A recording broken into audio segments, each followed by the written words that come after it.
podcast today. So if it's not the Torah that's going away, then what is he talking about? Because certainly he says that something is vanishing, right? He says it. He says something. This is becoming old and obsolete, and what's becoming old and obsolete is soon to pass away. So if it's not the Torah, then what is he talking about?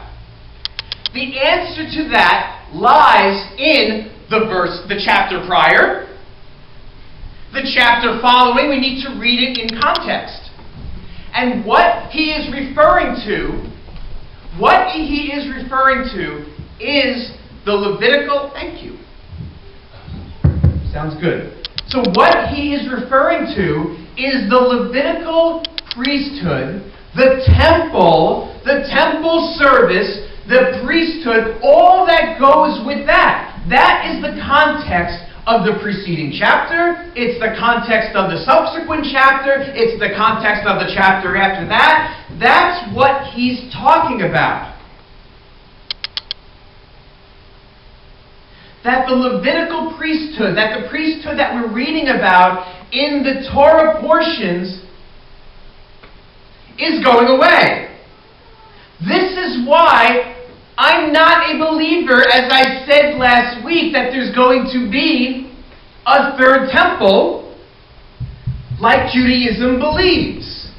So our Jewish brothers and sisters, most especially our Orthodox Jewish brothers and sisters, believe that the temple is going to be rebuilt in Jerusalem and the sons of Aaron, the Kohanim, will be reinstated as priests, and that whole thing is going to start again. I don't think so. I don't. But I always say, anything about the future, I reserve the right to be wrong. But I don't think so, because it says what is becoming obsolete and soon to pass away. Why is it obsolete and soon to pass away? Because as it says, it was replaced with a greater covenant. A greater thing. The chapter prior to this talks about Melchizedek.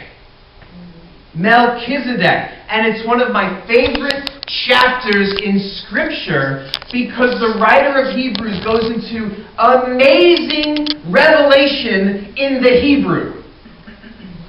I mean, he talks about Melchizedek. Do we know this character, Melchizedek? Melchizedek, he makes his appearance with Abraham after there was a battle, and he's a king. And the book of Hebrews says he's king, as it says in the book of Genesis, he's king of Salem, which in Hebrew is Shalem, which is the same word as Shalom. So in reality, he is king of peace. Yet, his name is Melchizedek. Do you know what that means in Hebrew? King of righteousness. So here is this one, this king of righteousness, king of peace.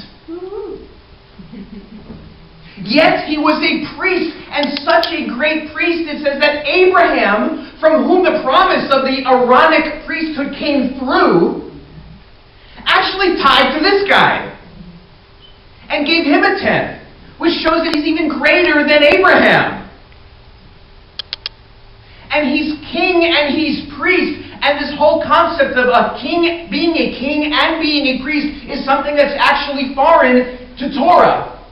Because in Torah, the priesthood comes from Aaron, who comes from the tribe of Levi.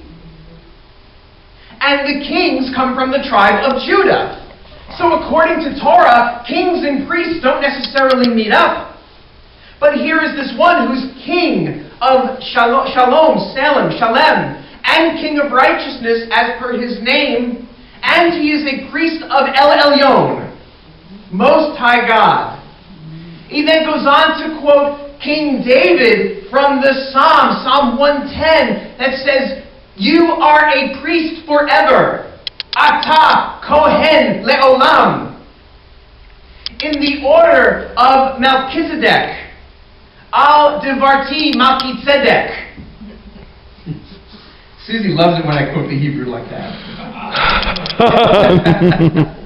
And if she loves it, I love it. If she loves it, I'm going to keep doing it.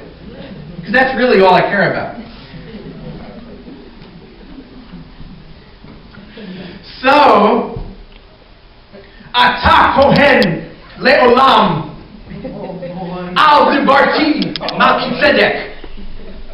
You are a priest forever in the order of Melchizedek. Melchizedek. So here's this prophecy. You are a king forever in the order. You're a priest forever in the order of this king, Melchizedek. So it's a prophecy that the king and the priest are going to come together. And that's what happens with Yeshua. He is both king and priest. As it finishes that chapter, it says, I tell you this to tell you this. And it goes through the Jeremiah 31, the new covenant. And says what is old is going to pass away. It then continues on. It talks about how the priest goes in only once a year on Yom Kippur, but Yeshua went in once for all time, doesn't have to go in again. Chapter 10 talks about the sacrificial system and how sacrifices need to be kept going and going and brought and brought and brought. But with Yeshua, he's the sacrifice once for all time. So this is the context that we must read. What is old is passing away. Because Yeshua, the greater covenant, remember at Passover before he died, said, this is the blood of the new covenant. It is a greater covenant. It is not the Aaronic priesthood. There is a merging of king and priest who Yeshua is. Here's the question for you. Who else does the Bible say is both king and priest? Well, we already spoke about Yeshua. Who else does it say is king and priest? Val is pointing to them. It's you. Revelation says he has made us kings and priests. Yeah. Says that twice in Revelation. Peter in his book says you are a kingdom of priests, a holy nation. So what's the answer? Who's the priest? Is Yeshua the priest or are you the priest? Yes. Yes is the answer. Hallelujah. Yes is the answer. Which is why it is so important to understand who the priest is and why the Torah and the Old Testament, the Tanakh, and understanding the Jewish roots of this faith is so important. Because if Yeshua is priest and we are priests, doesn't it make sense to find out who the priest is and what he does and what his function is? Or else we'll put our own interpretation to it and we'll think maybe Catholic priest or something like that. So the Old Testament, the Tanakh, it illuminates correctly the New Testament. The Tanakh illuminates the New Testament. Do you understand that? Yeah. It's like there's a children's story which I loved. And it's called The 5 Blind Men and the Elephant. Does anybody know that story? So there are 5 blind men who approach blindly, obviously, an elephant. And one of the men grabs hold of the elephant's tail and says, the elephant is a rope. And then another blind man approaches the elephant and touches the tusk and says, it's a spear. And another one approaches and hugs the leg and says, it's a tree. And another one approaches and touches the ear and says, this is a fan. And then the 5th one approaches and he touches the trunk and he says, it's a hose.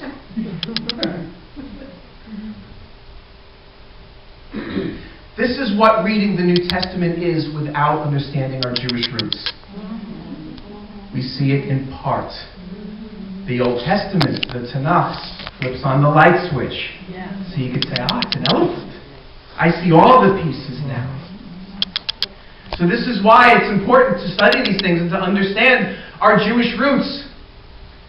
But don't think for a second they're like, oh great, now I'm coming to the right congregation, Mishkahn David. I'll tell you, we don't know nothing here. Don't think that, okay, this is great, now I'm at the really great congregation. We don't know squat. We don't know jack. That's reality. As much as we want to learn about Adonai, it's still this small little bit of him because he's infinite. So let's not get wise to the point of being happy about it. Right? We don't know nothing here. Okay, so what is the priest? I could talk forever about who and what the priest is and how that relates to Yeshua, our King and priest, and how it relates to us as a nation of priests. Do you know that there is a prophecy in Torah itself that says you are a nation of priests? That is fulfilled in Messiah. He is the high priest and he lives within you. That's why you become a priest. And I could talk forever about the details of the high priest, the Kohen. Kohen is the Hebrew word for priest. You know any Jewish people with the last name Cohen? That's because they're descendants of the priests. I mean, there's some famous people like Leonard Cohen. Okay, Sacha Baron Cohen, he played Borat. Don't watch that movie. Even though I thought it was terrible. Guilty pleasure.